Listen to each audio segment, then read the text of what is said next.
ಮಂಕುತಿಮ್ಮನ ಕಗ್ಗದಲ್ಲಿ ಇವತ್ತು ಪ್ರೇಮ ವಿಕಟ ಅಂತ. ಈ ಪ್ರೇಮ ಒಂದು ಭಾವ, ಎಮೋಷನ್. ಇದು ಕಾಮದಿಂದಲೇ ಹುಟ್ಟೋದಿದು. ಇದು ಮೂಲ ಕಾಮನೆ. ಈ ಕಾಮ ಎಲ್ಲಿವರೆಗೂ ಅದು ಇಂದ್ರಿಯ ಭೋಗ, ಈ ಪ್ರಾಪಂಚಿಕವಾಗಿರುತ್ತೆ, ಕೆಳಗಡೆ ನಮ್ಮನ್ನು ಎಳಿತಾ ಇರುತ್ತೆ. ಅಲ್ಲಿವರೆಗೂ ಬಿಡುಗಡೆ ಇಲ್ಲ, ಅಲ್ಲಿವರೆಗೂ ದುಃಖ, ಸಂಕಟ ಇದನ್ನು ಅನುಭವಿಸ್ತಾ ಇರ್ತೀವಿ. ಇದು ಪ್ರೇಮ ಥರ ಕಾಣಿಸ್ಕೊಳ್ತಾ ಇರುತ್ತೆ. ಈ ಕಾಮ ಅನ್ನೋದು ಪ್ರೇಮ ಥರ ಕಾಣಿಸ್ಕೊಳ್ತಾ ಇರುತ್ತೆ. ನಾವು ಮೋಸ ಹೋಗೋದು ಪ್ರೇಮ ಅಂದ್ಕೊಂಡು, ಇದು ವ್ಯಾಮೋಹ ಅಂತ ಗೊತ್ತಾಗೋದೇ ಇಲ್ಲ ಎಷ್ಟೋ ಸರಿ. ಅದರಿಂದ ಹೊರಗೆ ಬಂದಾಗ ಅದೇ ಪ್ರೇಮವನ್ನು ನಾವು ಚೆನ್ನಾಗಿ ಪರಿಕಿಸಿ ನೋಡಿ ಅದನ್ನು ಸೂಕ್ಷ್ಮವಾಗಿ ಗಮನಿಸಿದಾಗ ಅದು ಅನುಕಂಪ, ಭಕ್ತಿ, ಈ ಕಂಪ್ಯಾಷನ್, ಲವ್, ಈ ಡಿವೈನ್ ಕ್ವಾಲಿಟಿ ಅದರೊಳಗಿದೆ. ಅದನ್ನು ತೆಗೆಯೋದೇ ಇರೋದು. ಇವತ್ತು ಅದ್ರ ಜೊತೆಗೆ ಅದು ಕಾಣಿಸ್ತಾ ಇದ್ರೂ ಕೂಡ ನಮಗೆ ಈ ಮೋಹ ಆವಿಸ್ಕೊಂಡ್ಬಿಡೋದು ಹೇಗೆ ಅಂತ ತುಂಬ ಚೆನ್ನಾಗಿದೆ. ಇದು ಒಂದು ಆಕರ್ಷಣೆ, ಶಿವಶಕ್ತಿಯ ಆಕರ್ಷಣೆ, ಪ್ರಕೃತಿ ಪುರುಷ ಆಕರ್ಷಣೆ, ಫಿಮೇಲ್ ಮೇಲ್ ಎನರ್ಜಿ ಆಕರ್ಷಣೆ, ಎಲ್ಲವೂ ಆಕರ್ಷಣೆಯೇ. ಈ ಆಕರ್ಷಣೆಯಲ್ಲಿ ಯಾವ ಒಂದು ಎಳೆ, ಈ ಯಾವ ಎಳೆ ಗಂಡು ಹೆಣ್ಣು ಅನ್ನುವ ಆ ಎಳೆ ಇಬ್ಬರನ್ನು ಬಂಧಿಸಿರೋದು ಅಥವಾ ಸೇರಿಸಿರೋದು ಅಥವಾ ಎಳೆಯೋದು, ಅದರ ನೂಲು ಯಾವುದು? ಅಳೆವರ ಪೆಣ್ ಗಂಡುಗಳನ್ನು ಎಳೆವ ನೂಲುಗಳ. ಈ ನೂಲು ಯಾವುದು ದಾರ, ಯಾವುದು ಸೂಕ್ಷ್ಮವಾಗಿ ಅವರಿಬ್ಬರನ್ನ ಬಂಧಿಸಿರೋ ಬಾಂಧವ್ಯ, ಅದು ಯಾವುದದು? ಕಳೆ ಪಗೆ. ಇದು ಸ್ನೇಹ ದ್ವೇಷವೋ ಗೊತ್ತಿಲ್ಲ, ಜೊತೆಲಿರ್ಬೇಕಾಗತ್ತೆ. ಅಭಿಮಾನನೋ ದುರಭಿಮಾನನೋ ಜೊತೆಲಿರ್ಬೇಕಾಗತ್ತೆ. ಪ್ರೀತಿನೋ ಪ್ರೇಮನೋ ವ್ಯಾಮೋಹನೋ ಏನಾದ್ರು ಕರ್ಕೊಳ್ಳಿ, ಜೊತೆಲಿ ಇರಲೇಬೇಕಾಗತ್ತೆ. ಇದರ ಆಳದಲ್ಲಿ, ಈ ಸಂಬಂಧದಲ್ಲಿ, ಈ ಬಂಧಿಸುವ ಸಂಬಂಧದಲ್ಲಿ ಆಳ ಬಹಳ ತೊಡಕು. ಹೇಗೆ ಅಂತ ಹೇಳಕ್ಕಾಗಲ್ಲ. ಅಳೆವರಾರ್ ಪೆಣ್ ಗಂಡುಗಳ ನೆಳೆವ ನೂಲುಗಳ ಕೆಳೆ ಪಗೆಗಳಲ್ಲಿ ಆಳದಲ್ಲಿ ಬಲು ತೊಡಕು. ಕೆಳೆ ಪಗೆಗಳೆಲ್ಲ ಬಹಳ ತೊಡಕು. ಅದರಿಂದ ಬರೋ ಸ್ನೇಹ ದ್ವೇಷ ಎಲ್ಲ ಆಳದಲ್ಲಿ ಬಹಳ ತೊಡಕಾಗಿದೆ. ಇದು ಏನಿರಬಹುದು ಅಂತ ಕೊನೆಯಲ್ಲಿ ನಮಗನ್ಸುತ್ತೆ, ಇದು ಋಣ ಅಷ್ಟೇ. ಋಣದಿಂದ ನಾವು ಇದ್ದೀವಿ ಒಟ್ಟಿಗೆ. ಇದು ಯಾವ ಜನ್ಮದ ಋಣನೋ, ಒಳ್ಳೇದಾದರೂ ಹಾಗೆ ಹೇಳ್ತೀವಿ, ಕೆಟ್ಟದಾದರೂ ಯಾವ ನನ್ನ ಹಣೆ ಬರ್ದಿತ್ತೇನೋ ಅಂತಾನೆ ಹೇಳ್ತೀವಿ. ಇಳೆಯ ಋಣಗಳ ಲೆಕ್ಕ ಇದು ನಮಗೆ ಗೊತ್ತಾಗೋದೇ ಇಲ್ಲ. ಇದು ಯಾಕೆ ಇವ್ರ ಜೊತೆ ನಾ ಇರಬೇಕಾಗತ್ತೆ, ಹೇಗಾಯಿತು ಇದು, ಅವರೆಲ್ಲೋ ನಾನೆಲ್ಲೋ, ಯಾಕೆ ಜೊತೆಲಿದ್ದೀನಿ, ಈ ಪ್ರಶ್ನೆಗಳಿಗೆ ಹೇಳುತ್ತೆ. ಅರ್ಜುನ ಕೂಡ ಕೃಷ್ಣನ ಈ ಸಂಬಂಧಗಳು ಬಂದಾಗ, ವ್ಯಾಮೋಹಕ್ಕೆ ಅವನು ಸಿಕ್ಕಾಕೊಂಡಾಗ ಕೇಳ್ತಾನೆ ಕೃಷ್ಣ, ಎಷ್ಟು ಜನ್ಮ ನಾನು ಏನೇನು ಮಾಡಿದ್ದೆ ಕರ್ಮಗಳು, ಸಂಚಿತ ಕರ್ಮ, ಆಗಾಮಿ ಕರ್ಮಗಳು, ಪ್ರಾರಬ್ಧ ಕರ್ಮದ ಬಗ್ಗೆ ಹೇಳುವಾಗ, ಹೇಳು ಕೃಷ್ಣ ನಾನು ಏನೇನು ಮಾಡಿದ್ದೀನಿ ಎಲ್ಲವೂ ಕೂಡ, ಎಲ್ಲಕ್ಕೂ ನಾನೇ ಕಾರಣ, ನಾನು ಒಪ್ಕೋತೀನಿ, ಹೇಳು ಅಂತ ಹೇಳಿದಾಗ ಕೃಷ್ಣ, ನಿನ್ನ ಬುದ್ಧಿಗೆ ಅದು ಇವಾಗ ಸಿಗಲ್ಲ, ಅದು ಬಿಟ್ಬಿಡು, ಅದು ನಾನು ನೋಡ್ಕೊಳ್ತೀನಿ ಅಂತ ಹೇಳ್ತಾರೆ. ಅಂದರೆ ಅಷ್ಟು ಜ್ಞಾಪಕ ಬಂದ್ಬಿಟ್ರೆ ಎಲ್ಲ ಜನ್ಮದ್ದು ನಮಗೆ ಹುಚ್ಚಿಡಿದು ಬಿಡುತ್ತೆ. ಈ ಜನ್ಮದ್ದೇ ನಿನ್ನೆ ಮೊನ್ನೆದು ಜ್ಞಾಪಕ ಬಂದ್ರೇ ಹುಚ್ಚಿಡ್ದಂಗೆ ಆಗುತ್ತೆ. ಮನುಷ್ಯನಿಗೆ ಒಂದು ಲಿಮಿಟ್ ಇದೆ ಆ ಬುದ್ಧಿಗೆ. ಇಳೆಯ ಋಣಗಳ ಲೆಕ್ಕವಿಹುದು ವಿಧಿ ಅನ್ನೋದು, ಅದು ತುಂಬ ಕನ್ಸಿಡ್ರೇಷನ್ ಇದೆ ವಿಧಿಗೆ. ಅಕ್ಕರದಿ ತಿಳಿಯ ಗೊಡನದನ ನಮಗೆ ಹೇಳಿಲ್ಲ ವಿಧಿ. ಹೇಳಿದ್ರೆ ಆಟ ಕೆಟ್ಟೋಗುತ್ತೆ, ಹೇಳಿಲ್ಲ. ಅದನ್ನ ಬೇರೆ ಥರನೇ ಆಡಲಿ ಅಂತ ಪ್ರಚೋದನೆ ಕೊಡ್ತಾ ಇದ್ದಾನೆ. ಅಳೆವರ ಪೆಣ್ ಗಂಡುಗಳ ನೆಳೆವ ನೂಲುಗಳ ಕೆಳೆ ಪಗೆಗಳೆಲ್ಲ ವಾಳದಲ್ಲಿ ಬಲು ತೊಡಕು. ಇಳೆಯ ಋಣಗಳ ಲೆಕ್ಕವಿಹುದು ವಿಧಿ ಅಕ್ಕರದಿ ತಿಳಿಯ ಗೊಡನದನು ನಮಗೆ ಮಂಕುತಿಮ್ಮ. ಇದನ್ನು ಹೇಳಿಲ್ಲ ಬೇಕಂತಾನೆ ಅವನು. ಎಲ್ಲೋ ಇರ್ತಾರೆ, ಅದೆಲ್ಲೋ ಇನ್ನೊಬ್ರು ಇರ್ತಾರೆ, ಎಲ್ಲೆಲ್ಲೋ ಇರೋರ್ನ ತಂದು ಹೆಣೆಯಂತೆ ಅದು. ಬೇಕೋ ಬೇಡವೋ ಕೇಳಲ್ಲ. ನಂಗೆ ಬೇಕಿತ್ತಾ ಇದು ಅನ್ಸುತ್ತೆ. ನೀನು ಬೇಡ ಅಡ್ಜಸ್ಟ್ ಮಾಡ್ಕೊಂಡಿರ್ತೀನಿ, ಕಾಂಪ್ರಮೈಸ್ ಮಾಡ್ಕೊಂಡಿರ್ತೀನಿ ಇಸ್ ಡಿಫರೆಂಟ್. ಅಂದ್ರೂ ಒಳಗಡೆ ಪ್ರಶ್ನೆ, ಇವರೇ ಯಾಕೆ ಬಂದರು, ಇವ್ರ ಜೊತೆನೇ ಯಾಕೆ ಇರಬೇಕಾಯ್ತು, ನನ್ಗೆ ಇಷ್ಟ ಬಂದಿಲ್ವಲ್ಲ, ಇಷ್ಟ ಆದವ್ರು ಬೇರೆ ಅಲ್ಲ, ಇವ್ರು ಯಾಕೆ ಈ ಜಾಗದಲ್ಲಿದ್ದಾರೆ, ನೀ ಬೇಡ ಅಂದರೆ ಕಿತ್ತಾಡ್ಕೊಳ್ಳಿ ಅಂತ ಬಿಟ್ಟಿದೆ ವಿಧಿ. ಇದಕ್ಕೆಷ್ಟು ಇರಬೇಕು ಅಂದರೆ, ನೀನು ಕೊಡೋದೆಷ್ಟಿದೆಯೋ ತಗೊಳ್ಳೋದೆಷ್ಟಿದೆಯೋ ಆ ಲೆಕ್ಕನ ಯಾರು ಇಟ್ಕೊಂಡಿರೋಕ್ಕೆ ಸಾಧ್ಯ? ಅದಕ್ಕೆ ವಿಧಿ ಏನು ಮಾಡಿದೆ, ಒಳ್ಳೆ ರುಚಿಯಾದ ಅಡಿಗೆ ಮಾಡಿಬಿಟ್ಟು ಅದ್ರಲ್ಲಿ ಮರಳು ಸೇರಿಸ್ಬಿಡೋದು. ಬೆಲ್ಲದ ಅಡುಗೆಯಲ್ಲಿ ಇಡೀ ಮಣ್ಣನ್ನು ಎರಚಿ ಇರಿಸುವುದು. ನಮಗೆ ನೋಡಿದ್ರೆ ಒಳ್ಳೆ ಪಾಯಸ ಕುಡಿಬೇಕು ಅಂದರೆ ಅದರಲ್ಲಿ ಮಣ್ಣು, ಬರೀ ಮರಳು. ಇದೊಂಥರ ಉಪಕಾರಿ ವಿಧಿ ನಮ್ಮ ಕರ್ಮ ಕಳೆಯೋದಕ್ಕೆ. ಇವ್ರನ್ನ ನೀನು ಮದುವೆ ಮಾಡ್ಕೊಳ್ಳೇಬೇಕು, ಇವ್ರ ಜೊತೆ ಬದುಕಲೇಬೇಕು, ನೀನು ತೀರಿಸಲೇಬೇಕು, ನೀನು ಋಣ ಇದೆ ಅಂತ ಉಪಕಾರ ಮಾಡೋಕ್ಕೆ ಅವನು ಪಾಯಸ ಮಾಡಿ ಅದರಲ್ಲಿ ಒಂದು ಸ್ವಲ್ಪ ಏನೋ ಒಂದು ಬೇಯಿಸ್ಕೊಡ್ತಾನೆ. ಈ ರೀತಿ ಎಲ್ಲ ಚೆನ್ನಾಗಿದೆ, ಏನು ಮಾಡೋದು, ಸರಿ ಇದು ಸರಿ ಇಲ್ಲ, ಅದು ಸರಿ ಇಲ್ಲ. ಎಲ್ಲಿಯದನೋ ಅದೆಲ್ಲಿಯದಕ್ಕೋ ಹೆಣೆಯುವನು, ಒಲ್ಲೆವೆನೆ ನೀವೇ ಕಿತ್ತಾಡಿಕೊಳ್ಳಿರನುವನು.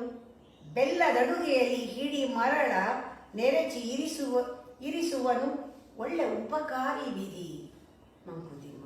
ಅದ್ರಲ್ಲಿ ಬರೀ ಮರಳುನ್ ಗೊತ್ತಿದೆ, ಯಾರಾದರೂ ಮುಟ್ಟಿದಾರ? ಇಲ್ಲ, ಮರಳುನ್ ಗೊತ್ತಾಗೋದೇ ಇಲ್ಲ. ರವೆ ಪಾಯಸ ಅನ್ಸುತ್ತೆ. ಅಂದ್ರೆ ಪ್ರತಿಯೊಂದು ನೋಡಕ್ಕೆ ಸೌಂದರ್ಯ ಕಂಡ್ರೂ ಕೂಡ ಆ ಸೌಂದರ್ಯ ನಿಜ ಅಲ್ಲ. ಆದರೆ ಮೋಹದಲ್ಲಿ ನಾವು ಅದಕ್ಕೆ ಬೀಳ್ತೀವಿ. ಪ್ರತಿಯೊಂದು ನಮ್ಮ ಕಣ್ಣಿಗೆ, ಅವ್ರವ್ರ ಕಣ್ಣಿಗೆ ಅದು ಸುಂದರವಾಗಿ ಕಾಣುತ್ತೆ. ಇವಾಗ ಉದಾಹರಣೆಗೆ ರಾಮನನ್ನು ನಾವು ನಮಗೆ ರಾಖಾಚಂದ್ರ ಸಮಾನನ ರಾಮ ಅಂತ ಹೇಳಿದಾಗ, ರಾಖಾಚಂದ್ರನ ಒಂದು ಸಮಾನದಲ್ಲಿ ಅವನು ಅಷ್ಟು ಮೋಹಕವಾಗಿದ್ದಾನೆ ರಾಮ, ಅಷ್ಟು ಹ್ಯಾಂಡ್ಸಮ್ ಇದ್ದಾನೆ ಅಂತ ವರ್ಣನೆ ಮಾಡ್ತೀವಿ ರಾಮನ ಒಂದು ಗುಣಗಾನ ಮಾಡುವಾಗ. ಯಾರು ಅವನನ್ನು ಇಷ್ಟಪಡಲ್ಲ ಅಂದರೆ ಅವನಲ್ಲಿ ಮೋಹಿಸಿದ್ದು ಯಾರು ಅಂದರೆ ಶೂರ್ಪಣಖಿ. ಅವಳೇನು ಮಾಡ್ತಾಳೆ, ಅವಳು ವಿಕಾರವಾಗಿದ್ದಾಳೆ, ಅವಳು ರಾಕ್ಷಸಿ. ಆದರೂ ಅವಳೇನು ಮಾಡ್ತಾಳೆ, ಮಾಯಾವಿ ಥರ ವೇಷ ಹಾಕೊಳ್ತಾಳೆ, ಬಹಳ ಸುಂದರ, ಯಾವ ರತಿಯೂ ಇಲ್ಲ ಅಷ್ಟು ಸುಂದರ, ಊರ್ವೇಷ ರಂಬೆ ಯಾರೂ ಇಲ್ಲ, ಆ ಥರ ರಾಮನ ಎದುರು ಬರ್ತಾಳೆ. ರಾಮ ಅವನು ಏಕಪತ್ನಿ ವ್ರತಸ್ಥ, ಅವನೇ ನಿರಾಕರಿಸ್ತಾನೆ, ಆ ಸೌಂದರ್ಯವನ್ನೇ ನಿರಾಕರಿಸ್ತಾನೆ. ಬೇಕಾದ್ರೆ ಲಕ್ಷ್ಮಣನ ಕೇಳ್ಕೊಂಡು ಬಿಡ್ತಾನೆ. ಅವಳಿಗೆ ಕೋಪ ಬರುತ್ತಲ್ಲ, ಅದು ಸೀತೆ ನೋಡಿ ಅವಳಿಗೆ ಹೊಟ್ಟೆ ಉರಿ ಬರುತ್ತಲ್ಲ, ಕೊನೆಯಲ್ಲಿ ಏನಾಯಿತು, ಅವಳು ಮೂಗು ಹೋಯಿತು. ಈ ಕಥೆಯನ್ನು ನಾವು ಕೇಳಿದ್ದೀವಿ ಎಷ್ಟೋ ಸತಿ. ಹಿಂದೆ ಒಂದು ಸಂಪ್ರದಾಯ ಇತ್ತು, ತಾಯಿಯಂದರು ಬಂದು ಕೃಷ್ಣನಿಗೆ ಹಾಲು ಕೊಟ್ಟು ಹೋಗ್ತಾ ಇದ್ರು, ಮನೆ ಉಡಿಸಿ ಹೋಗ್ತಾ ಇದ್ರು. ಈ ಸಂಪ್ರದಾಯ ಇದ್ದಾಗ ಪೂತನಿ ಏನು ಮಾಡ್ತಾಳೆ, ಅವಳು ಸುಂದರವಾದ ಒಂದು ಹೆಣ್ಣಿನ ವೇಷ ಹಾಕ್ಕೊಂಡು ಬಂದರೆ ಅವಳನ್ನು ನೋಡಿದ್ರೆ ಅಂಥ ಮೋಹಕವಾದ ಮುಖ. ಅವಳು ಬಂದಾಗ ಜಾಗ ಬಿಟ್ಕೊಡ್ತಾರೆ, ಬರಲಿ ಅವಳು ಕೃಷ್ಣನ ಹಾಲು ಕೊಡಲಿ ಅಂತ. ಅವಳು ಆ ಥರ ಇದ್ದಾಳೆ. ಅವಳ ರೆಪ್ಪೆ ಒಳಗೆ ಏನಿದೆ, ಅದು ರಾಕ್ಷಸತ್ವ ಇದ್ದೇ ಇದೆ ಅಲ್ವಾ. ವಿಷದ ಪೂತನಿಯ ನಯನ ಪಕ್ಷ್ಮದೊಳಗೀರೆ ಏನು ಪಿಶಾಚಿ ಇದೆ ಅಲ್ವಾ ಅಲ್ಲಿ. ಕುಸುಮ ಕೋಮಲ ಗಾತ್ರ ಶೂರ್ಪಣಖೀಗರಿಗ ಅದಿದಾಯಿತು. ವಿಷದ ಪೂತನಿ ನಯನ ಪಕ್ಷ್ಮದೊಳಗಿರಡೆ ಅಲ್ಲಿಲ್ವಾ ಅವಳು ಪೂತನಿ. ವೇಷ ಹಾಕೊಂಡ್ಬಿಟ್ರೇನು, ನಿಮ್ಮ ಗುಣ ತಗೊಂಬಂದಿರೋದು ಎಲ್ಲೋಗುತ್ತೆ. ಸ್ವಲ್ಪ ಕೆದಕಿದ್ರೆ ಬಂದ್ಬಿಡುತ್ತೆ. ಅದಕ್ಕೆ ಯಾರನ್ನೂ ಕೂಡ ಕೆದಕಬಾರ್ದು. ಯಾರ ನಗು ಇರಲಿ ಏನೇ ಇರಲಿ, ಹೊರಗಡೆಯಿಂದ ನೋಡಿದ್ರೆ ಅಷ್ಟೇ, ಒಳಗಡೆ ಹುಷಾರು. ಅದಕ್ಕೆ ಹೇಳ್ತಾರೆ ಒಬ್ಬೊಬ್ಬರು ಒಂದು ಬಟನ್ ಒತ್ತೋದು ಅಂತ. ಒಂದು ಲಿಮಿಟ್ ಇದೆ, ಅದಾದ ತಕ್ಷಣ ಅವರು ಆಚೆ, ಅವರಲ್ಲಿ ಶೂರ್ಪಣಖಿನೂ ಬರುತ್ತೆ, ಎಲ್ಲ ರಾವಣನು, ಎಲ್ಲ ಮಹಿಷಾಸುರ ಎಲ್ಲ ಬಂದ್ಬಿಡ್ತಾರೆ. ಯಾರಾದರೂ ಮುಸಿ ನಡ್ತಾ ಇದ್ರೆ, ಇದು ಸುಂದರವಾಗಿ ಕಾಣ್ತಾ ಇದ್ರೆ, ಭಾಳ ಚೆನ್ನಾಗಿದ್ರೆ, ಸರ್ವಸ್ವನೂ ಅವ್ರದೆಲ್ಲ ಚೆನ್ನಾಗಿದೆ ಅಂತ ಡಿಸೈಡ್ ಮಾಡ್ಬಿಡ್ತೀವಿ. ಯಾರಾದರೂ ಬ್ಯೂಟಿಫುಲ್ ಆಗಿರೋರು ಇದ್ರೆ ಅವ್ರ ಜಾತಕವೇ ಅವ್ರದ್ದೆಲ್ಲ ಒಳವ ಹೊರ ಎಲ್ಲ ಗೊತ್ತಿದೆ ಅನ್ನೋ ಹಾಗೆ ಸೋತೋಗ್ಬಿಡ್ತೀವಿ. ಅವ್ರು ಏನು ಮಾಡಿದ್ರು ಸರಿ, ಅವ್ರ ಮಕ್ಕಳು ಹಡಿದ್ರು ಸರಿ, ಯಾರ ಹತ್ರ ಓಡೋದ್ರು ಸರಿ, ಅವ್ರು ಏನು ಮಾಡಿದ್ರು ಸರಿ, ಅವರು ನಿಮ್ಮ ಪ್ರೀತಿಯಾಗಿರೋ ಆ್ಯಕ್ಟರ್ ಕೊಡಿ, ಅವ್ರಿಗೆಲ್ಲ ಒಟ್ಟು ಅವ್ರಿಗೆ. ಅಂದರೆ ಮುಸಿ ನಗುವಿನೊಳಗೆ ನಗುವಿನೊಳಗಿರಲ ಅಶಕ್ಯವೇ ಪಿಶಾಚಿ ಇರಲ್ವಾ, ಅದರಲ್ಲಿ ಅಶಕ್ಯನ ಇರ್ಬೋದು. ಎಲ್ಲ ಕಡೆ ಮೃಷೆಯೋ ಮೈ ಬೆಡಗೆಲ್ಲ. ಮೈ ಬೆಳಗು ಅಂದಾಗ ಬರೀ ದೇಹ ಅಂತಲ್ಲ, ಹೊರಗಡೆ ಕಾಣಿಸ್ತಾ ಇರೋದು ಯಾವುದು ನಿಜ ಅಲ್ಲ, ಎಲ್ಲ ಸುಳ್ಳು. ಕುಸುಮ ಕೋಮಲ ಗಾತ್ರ ಶೂರ್ಪಣಕಿಗರಿದಾಯ್ತು, ವಿಷದ ಪೂತನಿ ನಯನ ಪಕ್ಷ್ಮದೊಳಗಿರಳೆ, ಮುಸಿ ನಗುವಿನೊಳಗಿರಲು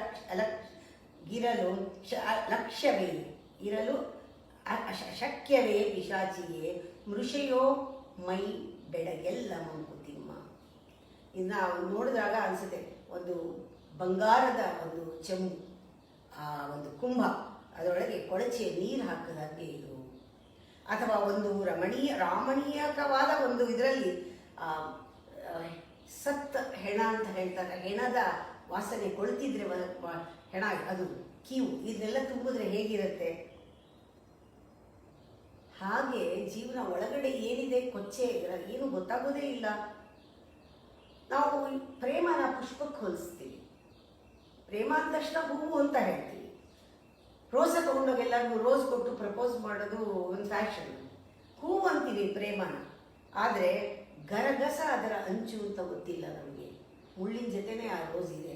ಆ ರೋಸ್ ಇಸ್ಕೊಳ್ಳುವಾಗ ಮುಳ್ಳು ಹಿಂದೆ ಇದೆ ಅಂತ ನಮಗೆ ಕಾಣೋದಿಲ್ಲ. ಪ್ರೇಮ ಪುಷ್ಪಕ್ಕೆ ಮೊನಚು ಗರಗಸವನ್ನು ಅಂಚಿರಿಸಿ, ಗರಗಸದ ಅಂಚಿರಿಸಿ ಏನು ಮಾಡಿದನೋ ಬೊಮ್ಮ. ನೋಡೋದಕ್ಕೆ ಹೀಗೆ ಕಾಣ್ತಾ ಇದೆ, ಆದರೆ ಅಲ್ಲಿ ಗರಗಸ ಇದೆ, ಆ ಹೂವಿನ ಪೆಟ್ಲು ಸುತ್ತ ಮುಳ್ಳಿದೆ. ನಾವು ಜ್ಞಾಪಕ ಇಟ್ಕೋಬೇಕು. ಈ ಕಥೆಗಳೆಲ್ಲ ಇರೋದು ನಮಗೆ ಎಷ್ಟೋ ಕ್ಯಾರೆಕ್ಟರ್ಸ್ನ ಜ್ಞಾಪಿಸುತ್ತೆ.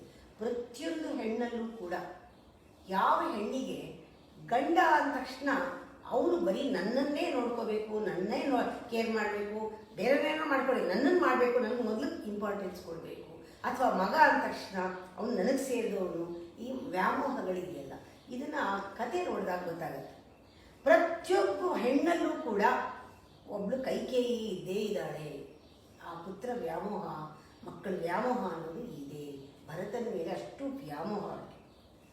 ಸತ್ಯಭಾಮೆ ಅಂತೂ ಕಥೆಯಲ್ಲಿ ಅವಳಿಗೆ ಕೃಷ್ಣ ಯಾರ ಜೊತೆ ಮಾತಾಡಿದ್ರು ಸಹಿಸ್ತಾ ಇರಲಿಲ್ಲ. ಅಷ್ಟು ಅಸಹನೆ ಅವಳಿಗೆ, ಸಹಿಸ್ತಾ ಇರಲಿಲ್ಲ. ಅವಳು ಅಷ್ಟು ವಾತ್ಸಲ್ಯ ತುಂಬಿತ್ತು ಇಬ್ಬರಲ್ಲಿ, ಕೈಕೇಯಿಗೆ ಮಗನ ಮೇಲೆ, ಇವಳಿಗೆ ಗಂಡನ ಮೇಲೆ, ಸತ್ಯಭಾಮೆಗೆ. ಈ ಸತ್ಯಭಾಮೆ ಅಂಶ, ಕೈಕೇಯಿ ಅಂಶ ಯಾವ ಹೆಣ್ಣಲ್ಲಿಲ್ಲ ಲೋಕದೊಳಗೆ? ಅದಿಲ್ಲದೆ ಹೆಣ್ಣೆ ಇಲ್ಲ ಲೋಕದಲ್ಲಿ, ಇದ್ದೇ ಇರುತ್ತೆ. ಅದರಿಂದನೇ ಲೋಕ ಬೆಳೀತಾ ಇದೆ. ಇದು ಯಾವ್ಯಾವ ರೂಪದಲ್ಲಿ ಬರುತ್ತೆ? ಸಾಕಿ ಸಲಹುವ ಒಂದು ರೂಪದಲ್ಲಿ ಬರುತ್ತೆ. ಈ ಮತ್ಸರ ಸೃಷ್ಟಿನಲ್ಲಿ ಯಾವ ಥರ ಬರುತ್ತೆ ಅಂದರೆ, ನಂದು ನಂದು ಅಂತ ಅಂದ್ಕೊಂಡು ಅದಕ್ಕೆ ಕಾಪಾಡಿಕೊಂಡು ಇರೋ ಹಾಗೆ. ಬೇಕಾದಕ್ಕೆ ಸಹನೆ, ನಗು, ಮಂಕುತಿಮ್ಮ, ಇದನ್ನೆಲ್ಲ ಅರ್ಥ ಮಾಡ್ಕೊಳ್ತಾ ಇದ್ರೆ ಪ್ರೇಮ ಅಂದರೂ ಕೂಡ ಅದರಲ್ಲಿ ಎಷ್ಟು ಬಿಕಟ ಇದೆ, ಎಷ್ಟು ಅದರಲ್ಲಿ ಘೋರ ಇದೆ, ಭಯಂಕರವಾಗಿದೆ. How that love when you it seems it is love, ಅದು ನೋಡಿದಾಗ ಎಷ್ಟು ರಿಪಲ್ಸಿವ್ ನೇಚರ್ ಇದೆ, ಎಷ್ಟು ರಿವೋಲ್ಟಿಂಗ್ ನೇಚರ್ ಇದೆ. ವಿಕಟ ಅಂದರೆ ರಿವೋಲ್ಟಿಂಗ್ ನೇಚರ್, ಎಷ್ಟು ಅಸಹನೆ ಇದೆ ಅನ್ನೋದನ್ನು ತುಂಬ ಚೆನ್ನಾಗಿ ಹೇಳಿದ್ದಾರೆ.